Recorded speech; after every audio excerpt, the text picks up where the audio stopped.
Hi friends, பங்கஜ நலபாகத்தில் இன்றைக்கி ஒரு சூப்பரான சாம்பார் ரெசிபி பார்க்க போகிறோம். கீரை சாம்பார்.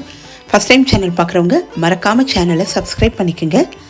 இந்த ரெசிபி பண்ணுறதுக்கு நம்ம முதல்ல வெந்தயக்கீரையை நல்லா ஆஞ்சி சுத்தப்படுத்திடலாம். இதை 2-3 தடவை நல்லா கழுவி ரெடி பண்ணிக்கலாம்.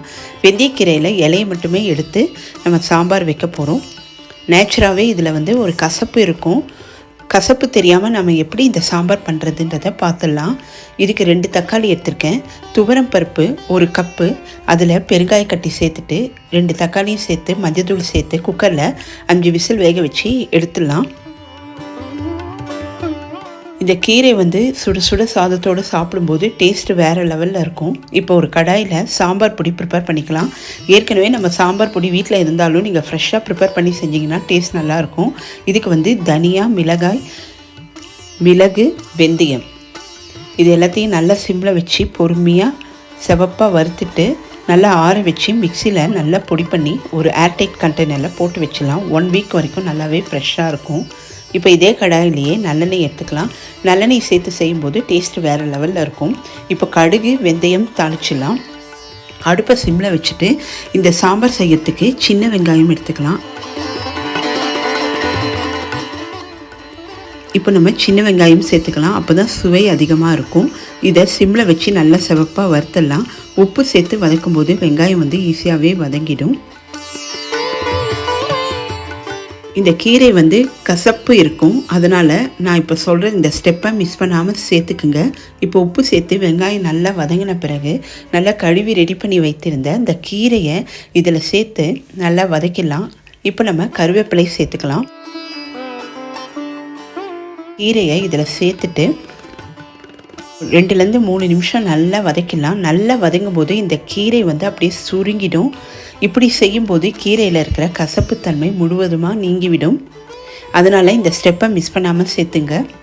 ரொம்ப அருமையாக இருக்கும் இந்த சாம்பார். குழந்தைகளுக்கு இந்த மாதிரி செஞ்சு கொடுத்தீங்கன்னா ரொம்ப விரும்பி சாப்பிடுவாங்க.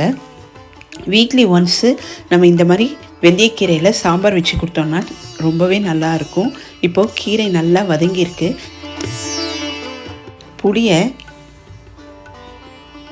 நல்லா தண்ணீரில் கரைச்சி புளி தண்ணீர் ரெடி பண்ணிக்கலாம்.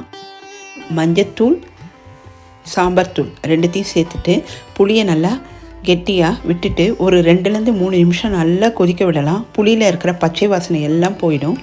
இப்போ நம்ம வேக வைத்த பருப்பை நல்லா ரெடி பண்ணிவிட்டு கீரையை இதில் சேர்த்துக்கலாம். சேர்த்துட்டு நல்லா மிக்ஸ் பண்ணிக்கலாம். மிக்ஸ் பண்ணிவிட்டு கொதிக்க விடலாம். இந்த டைமில் நம்ம 3 டேபிள் ஸ்பூன் தேங்காய் சேர்த்து நல்லா மிக்ஸ் பண்ணிவிட்டு நல்லா கொதிக்க விடலாம். நல்லா ஒரு கொதி வரணும். சாம்பார் சமைக்கும் போதே நல்ல சுவையும் மணமுமாக இருக்கும். வெந்தயக்கீரையில் அதிகமான சத்துக்கள் இருக்குது. அதனால் வாரத்துக்கு 1 தடவை அப்படி இல்லைன்னா 2 தடவை நீங்கள் மிக்ஸ் பண்ணாமல் சேர்த்துக்குங்க. இப்போது நல்லா கொதி வந்த பிறகு அடுப்பை ஆஃப் பண்ணிவிட்டு நெய் ஒரு 2 டேபிள் ஸ்பூன் விட்டுடலாம். ரொம்ப அருமையான இந்த வெந்தயக்கீரை சாம்பார் நமக்கு இப்போது சூப்பராக தயாராகிடுச்சு. டேஸ்ட் ரொம்பவும் நல்லாயிருக்கும். இது சுட சுட சாதத்தோடு நமக்கு விருப்பப்பட்ட பொரியல் வச்சு சாப்பிடும்போது ரொம்பவே நல்லாயிருக்கும். நீங்கள் ஒரு தடவை இந்த மாதிரி முறையில் ட்ரை பண்ணி பாருங்கள். சுவையும் மணமும் நிறைந்த வெந்தயக்கீரை சாம்பார் நமக்கு தயாராகிடுச்சு. நீங்கள் ஒரு தடவை ட்ரை பண்ணி பார்த்துட்டு எப்படி வந்ததுன்றதை எனக்கு கமெண்ட்ஸில் சொல்லுங்கள். இந்த வீடியோவை லைக் பண்ணுங்கள், நிறைய ஷேர் பண்ணுங்கள். இன்னொரு வீடியோவில் உங்களை மீட் பண்ணுறேன். பாய்.